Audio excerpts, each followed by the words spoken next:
Hello, welcome to the Bag Hag Digest.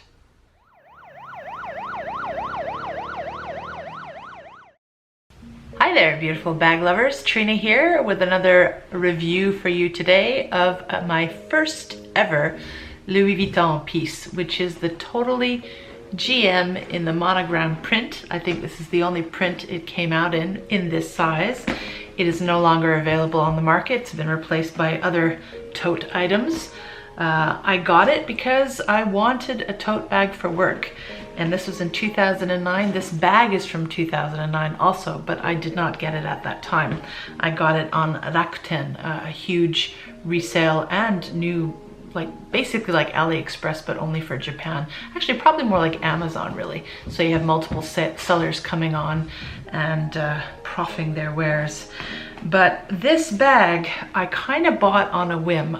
Before this time, 2009, I would never have considered buying anything high-end, particularly from Louis Vuitton, because I always thought this print in particular was garish and pretentious. But seeing as I was in Japan and everybody had one and nobody cares, it's not I don't know, it's not frowned upon to have a designer item, so I didn't worry about that so much. Not that I ever did, but I truly didn't like the print, and I still am not a huge fan of logos. However, I wanted a bag that would really last a long time, and I'd heard so many good things about Louis Vuitton. So I went ahead and got this. It was a third of the retail price, actually more like a quarter. I got it for a very good deal in retrospect. And I was amazed at how this bag has stood up. For 3 years straight, this was my workhorse every single day. And I did not baby it, I chucked it around. Basically, I carried, what do they call, bag in bag or bag organizers. I had one of those in here, was a size 30, so it would fit a Speedy too, although I didn't have a Speedy at that time. And I chucked all my essentials into that, including sometimes a smaller bag that I could take out if need be to go out for lunch. And on the side, I would have a big thermos, and I'd pack my lunch on top, and then also an umbrella or a light jacket or shawl, and that would be my day-to-day. Oh, and also my laptop. At that time, I needed my laptop because I was doing contract work. And this carried everything, and it has a zippered top. That's one benefit of this over the Neverfull, which is, I guess, the most popular tote from Louis Vuitton. It also has side pockets, which you could use for odds and ends.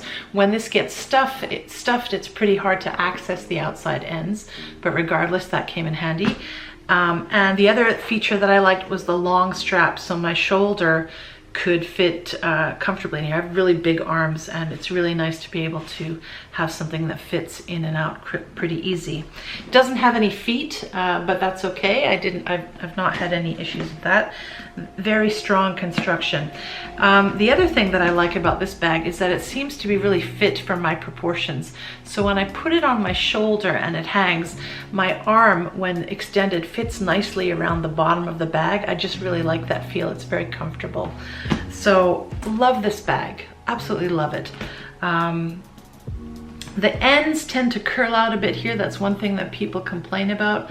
That doesn't bother me a great deal, and if I moisten them a bit and set them down, they do go back into place. The inside features two side pockets on one side and one giant pocket on the other, and there is also a D-ring. I attach this elastic, what do you call it, fake chain thing, and I can put my keys or something else I need quick access to here. Very easy and simple, but good enough organization. This, over time, I think this has shown wear on the handles. This is where, you know, all the stress comes, especially if you're picking it up by one handle, which I don't recommend doing, but I have done.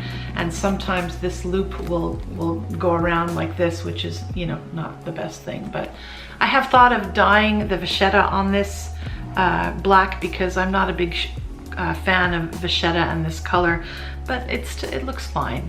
There's no need for me to do that.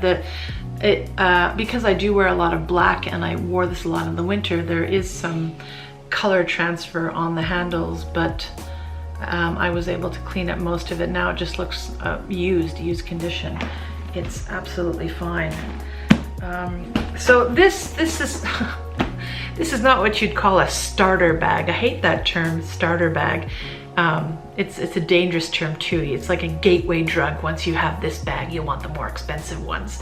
But essentially, this rather expensive retail price bag has served as a starter bag for me, because I've realized that money sometimes, not always, a lot of the time does buy you quality and durability. I don't use this bag as much as I used to, because now I drive to work as opposed to having to train all over the place and walk. So the Speedy, which is behind me here, my Speedy 30 has pretty much replaced this as a Louis Vuitton big bag, because I don't need to keep my computer with me, and my lunch I tend to carry separately in my car. There's no need to put everything in one bag. And yeah, so there's no need for something this big anymore. I do use it on occasion for work, but this bag has been has seen more used days, shall we say. I'm not sure if I'm going to sell it because my work circumstance may change. I don't foresee me ever using this as a beach bag, which is what a lot of people use the Neverfull for, and is what I see the Neverfull as. It's too casual. I don't like the Neverfull. Sorry, I'll never buy a Neverfull. Never. But this one carries just as much, and it's absolutely huge. On me it doesn't look huge because I'm also big, so, but I think for most people they might find this a little bit too big. I'll try to find the measurements and put them below for you to check out. But yeah, that's my review of the Totally GM. It's really lasted the test of time. Okay guys, that's it for me today. Have a beautiful afternoon, night, week, whatever. Bag Hag signing out.